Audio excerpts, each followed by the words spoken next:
Bonjour Manouya, aujourd'hui je reçois Stéphane Marandin qui vient nous parler du Totatour. Est-ce que tu peux nous expliquer un petit peu en quoi ça consiste ? Alors le Totatour, ça sera la 11e édition du Totatour et le Totatour a été créé en 2009. Voilà, donc le Totatour a pour objectif, ambition, d'une part de faire connaître et reconnaître les personnes trisomiques sur le territoire de la Polynésie française.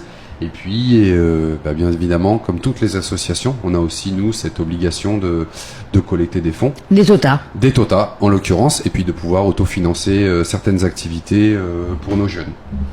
Et donc, alors toi, ton rôle là ? Alors, moi, je suis le directeur du centre depuis 1999. Donc ça fait quelques années déjà. Et voilà, j'ai créé les Journées de la Trisomie 21, la première édition en 2007, et le Totatour en 2009. Voilà, donc chaque année avec... je suis pas tout seul, hein, évidemment, mais on a créé un petit comité de pilotage, et voilà, chacun essaye d'apporter un petit peu dans son domaine de compétences au Totatour. Alors ça fonctionne comment le Totatour ? Parce qu'il a évolué depuis le début. Alors il a évolué. Au départ, moi je me souviens en 2007, nous étions sur une randonnée dans la vallée de la Papineau. Et puis à partir de 2009, on a déposé la marque Totatour, voilà, et on était sur du tour de l'île en fait, à la rencontre de la population où les gens se mobilisaient et récoltaient des totas et puis nous les redéposaient dans des urnes électorales. Donc ça s'est fait à l'origine sur un seul truck qui faisait le tour de l'île, et puis la deuxième édition sur 2 trucks en fait, un côte est, un côte ouest. Et nous avons fait une pause pendant 3 ans et organisé des concerts. Place Vailleté, voilà, gratuit, populaire, 1500, 2000 personnes et différents artistes. Et puis cette année, on a eu... Alors l'an dernier, nous avons fêté les 10 ans du Totatour. Donc on a essayé là de coupler le Tour de l'île, 10 trucks, c'était le challenge, 450 personnes et sur la journée, et le final dans les jardins de la mairie de Pirée pour un grand concert. Et puis cette année, on s'est dit, on va essayer de faire quelque chose, de mobiliser les entreprises au travers d'un Tota tournoi de beach soccer. Alors c'est vrai que le Totatour, il a évolué. Le Totatour, il est un petit peu aussi à l'image du centre, Papanui.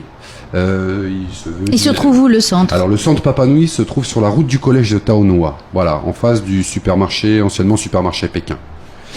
Donc le Totatour évolue, et puis le Totatour, ce sera un grand tournoi de beach soccer dans les jardins de Paofaï le samedi 23 mars. On a eu envie, et là aussi il y a une évolution depuis quelques années, de mobiliser les entreprises, au travers du Totatour des entreprises notamment, et puis les établissements scolaires qui se mobilisent, parce que ce matin nous étions au lycée du Taonais, et je crois que la récolte d'ailleurs s'élève à 170 000 francs. Donc tous les étudiants ont déposé leur petit tota. Après, ce sont des étudiants que nous avons accueillis en stage, des classes avec lesquelles nous avons travaillé sur des projets tout au long de l'année. Donc l'idée, c'est pas d'aller faire des braquages dans les établissements scolaires, mais l'idée, c'est on travaille avec eux tout au long de l'année. On est toujours dans une dynamique d'inclusion, de partenariat, d'intégration réciproque, de rencontres, et puis de faire la société ensemble. Et puis à un moment donné, les établissements se mobilisent pour nous offrir des totas. Donc là, ça sera samedi, la 11e édition du Totatour, dans les jardins de Paofaï. Et ce sont les entreprises qui se sont mobilisées. Alors, quelles sont les entreprises là qui vont faire quelque chose ? Vous voulez que je les cite ? Ben oui, je cite. Ok, donc ce sera la Banque Socredo, la Polynésienne des Eaux, DTNJ, la CPS, Vini, l'OPT, Technival, McDonald's, Radio 1, RFM, partenaire également, et Air France. Voilà. Et je remercie aussi l'agence Exotic Garden qui depuis quelques années réalise gracieusement, c'est un cadeau Totatour. Voilà, ce sont eux qui réalisent la belle affiche que nous avons sous les yeux. Les affiches, oui, parce que ça a un coût aussi. Il faut expliquer à tout le monde que rien n'est gratuit. Quand on vous fait cadeau, il y a quand même, ça coûte quelque chose. Mais bien sûr, ouais, donc c'est un vrai cadeau. Ouais, c'est un vrai cadeau. C'est un vrai cadeau. Les frais d'infographie, la réalisation graphique, artistique, la créativité. Alors, ce que vous allez recueillir, ça va servir à quoi ? Alors, nous, en fait, on fonctionne avec un budget qui nous est attribué par le pays sur le RSPF, donc le régime de solidarité de la Polynésie française, un budget de fonctionnement. Et en plus de ce budget de fonctionnement, qui paye aussi les locaux, les charges, les frais de fonctionnement. Et puis les professeurs, les accompagnants, le personnel, du médecin à l'enseignante, la psychologue, les éducateurs, donc le personnel, les salaires du personnel, les charges sociales, les frais de fonctionnement. Et puis, comme toutes les associations, on a envie aussi de se faire connaître, puis on défend une cause, on se mobilise évidemment, et donc on va chercher une capacité d'autofinancement de certaines activités.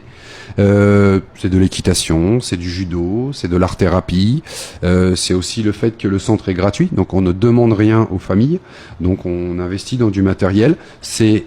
C'est important de le préciser, notre seule action dans l'année. Donc à aucun autre moment dans l'année, on mobilise les familles en leur demandant une contribution financière. Ils viennent tous les jours, ils sont... Tous les jours, les jeunes sont présents tous les jours. De quelle heure à quelle heure? Alors de 7h le matin jusqu'à 16h15, du lundi au jeudi, et de 7h les vendredis matins jusqu'à 12h30. Voilà, ce qui nous laisse après, un ils petit sont peu de temps rendus de aux réunion. familles. Complètement. Mais donc vous avez remarqué justement les progrès qui sont faits grâce à toutes ces activités. Oui, bien sûr, les progrès grâce à toutes ces activités évidemment. Le judo par exemple, on a des jeunes qui pratiquent le judo depuis une dizaine d'années. Mais le grand challenge aujourd'hui, et on en discutait ce matin avec des professeurs de sport au lycée du Taonnet. Moi, je pense qu'on est tous d'accord pour penser une société la plus inclusive possible. Et j'ai presque envie de dire que dans un peu une dynamique de désinstitutionnalisation. Alors tout ne se fait pas forcément en milieu ordinaire, mais je crois qu'il y a un équilibre à trouver. Mais les activités physiques et sportives adaptées... Justement, c'est là qu'est l'ouverture possible. Mais bien sûr, l'ouverture, elle a été faite par la scolarisation en milieu ordinaire, mais l'ouverture est par le sport également. Donc que ce soit le judo, la natation. Donc nous, on propose différentes actions, différentes activités physiques et sportives adaptées.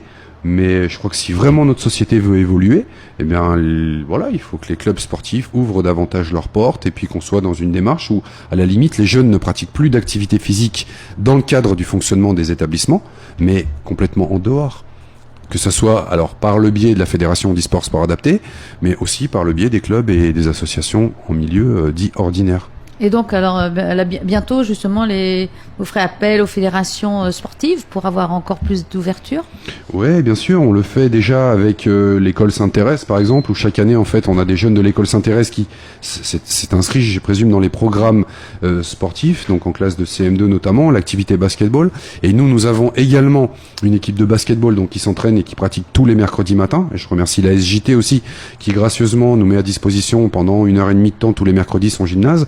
Donc là, à un moment donné, eh bien, les deux groupes vont s'entraîner ensemble, non pas pour jouer les uns contre les autres, mais les uns avec les autres, dans le cadre d'un mini-tournoi.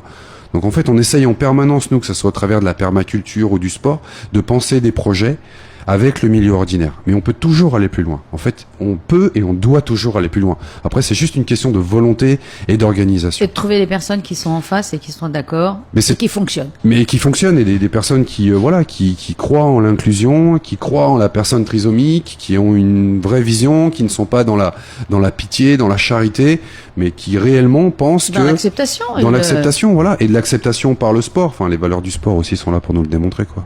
Bien. Alors, un petit topo.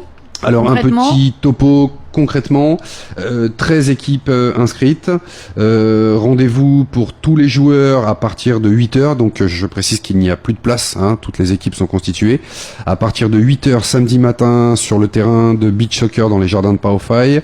Il y aura donc des animations, un DJ, un espace de restauration, des lots à gagner, je sais qu'Air France mettra aussi un billet d'avion à gagner.